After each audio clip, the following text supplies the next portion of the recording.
Seja amigo de pessoas que queiram o melhor para você. Essa é a terceira regra do livro 12 Regras para a Vida, do Jordan Peterson. E esse é o terceiro vídeo dos 12 que eu estou gravando sobre esse mesmo livro. Eu sou Fernando Félix. Tu vai encontrar por aqui conteúdo sobre persuasão, influência e principalmente persuasão interna, que é a habilidade de se convencer e persuadir a fazer o que é preciso, mesmo quando tu não está a fim de melhorar os teus pensamentos, as tuas ações, para ter uma vida mais plena em todos os sentidos. Se te interessa esse tipo de conteúdo, deixa o teu like, se inscreve no canal, toca o sininho, segue também nas outras redes sociais que tem conteúdo diário. Assim tu me ajuda a produzir cada vez mais conteúdo sobre assuntos que possam ser interessantes para ti, beleza?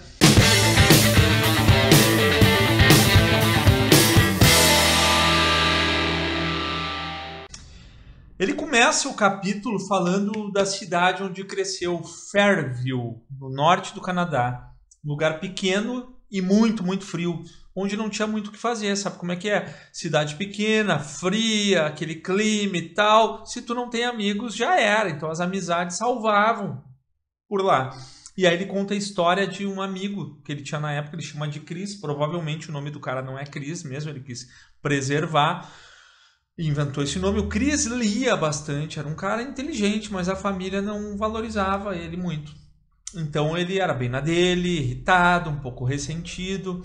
Ele tinha um primo, 2 anos mais novo, que o Peterson chamava de Ed, que era um cara alto, bonitão, boa pinta. Só que o Ed começou a andar com más companhias, sabe aquela máxima?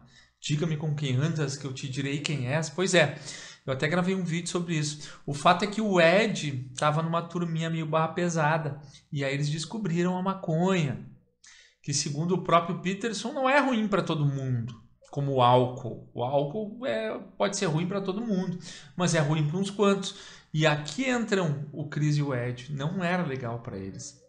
Quando eram adolescentes, eles passavam dirigindo de um lugar para o outro na cidade. Aqui me lembrou um pouco da minha adolescência também. A gente ficava dando volta na cidade, assim, passando na praça e tal. A gente chamava de o circuito. Ou eles estavam em alguma festinha. Sempre tinha uma. E o próprio Peterson comenta que ele não curtia muito. Ele não era muito das festinhas. Achava meio baixo astral. Aquela luz baixa, música alta, todo mundo fumando e bebendo como se não houvesse amanhã. Na real, ele queria sair daquele lugar.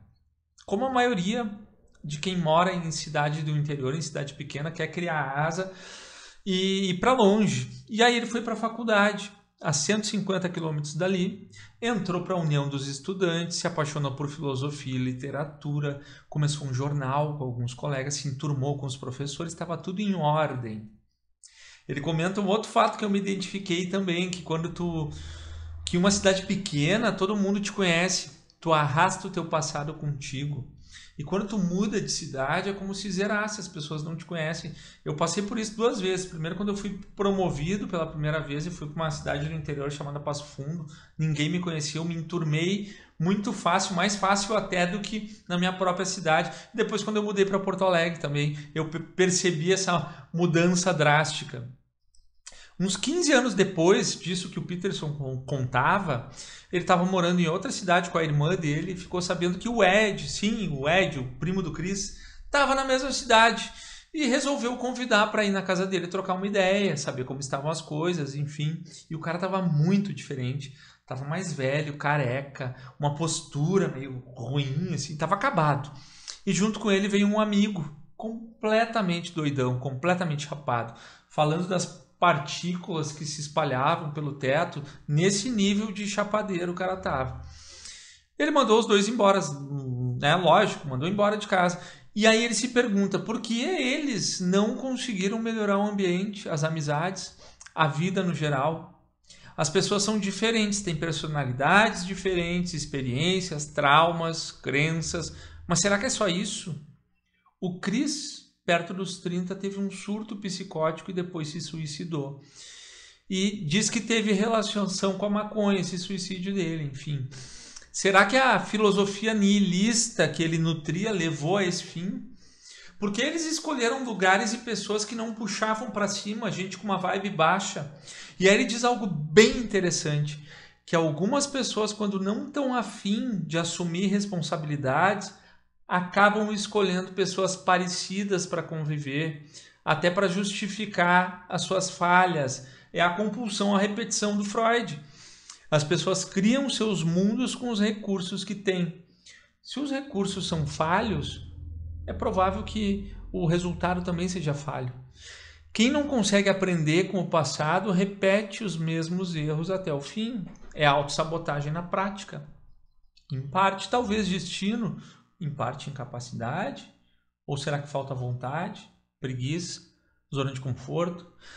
Existem outros motivos para errar na escolha das amizades. Um deles é querer ser o salvador, ou ter a crença de que tem que encontrar algo de bom no outro, mesmo que o outro, enfim, não importa quem seja, ajudar é lindo.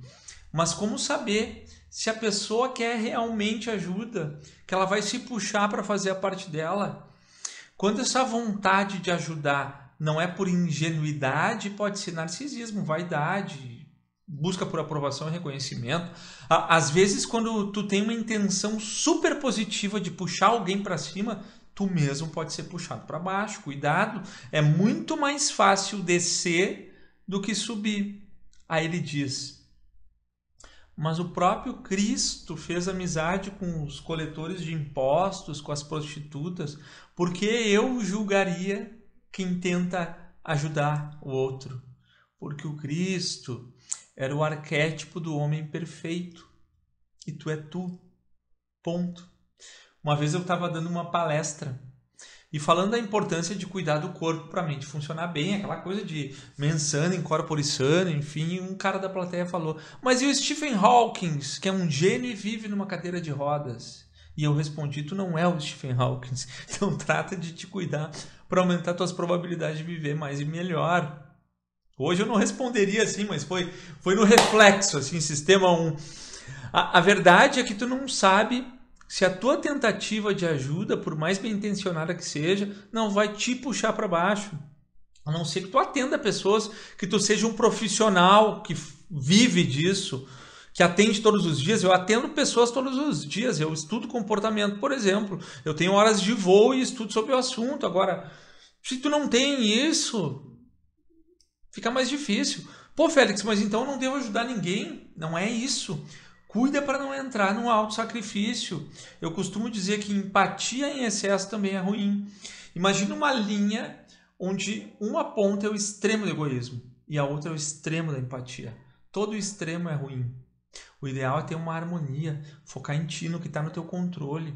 E quando surgir uma situação de pedido, eu disse pedido de ajuda, que tu realmente possa e tenha recursos para ajudar, vai lá.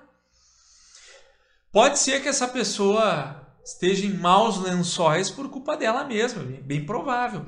O fracasso é fácil de entender, o vício é fácil também. É bem mais fácil enrolar, deixar para amanhã o que tu pode fazer hoje. Ele cita o Carl Rogers, que dizia que não tem como tu atender alguém em terapia se a pessoa não está predisposta a melhorar. E é real. Quando alguém me diz: Félix, vou te apresentar o meu marido, ele precisa fazer umas sessões contigo, eu digo: não, obrigado, porque eu sei que não funciona sem vontade própria, sem o desejo da mudança. E então ele diz algo a se pensar.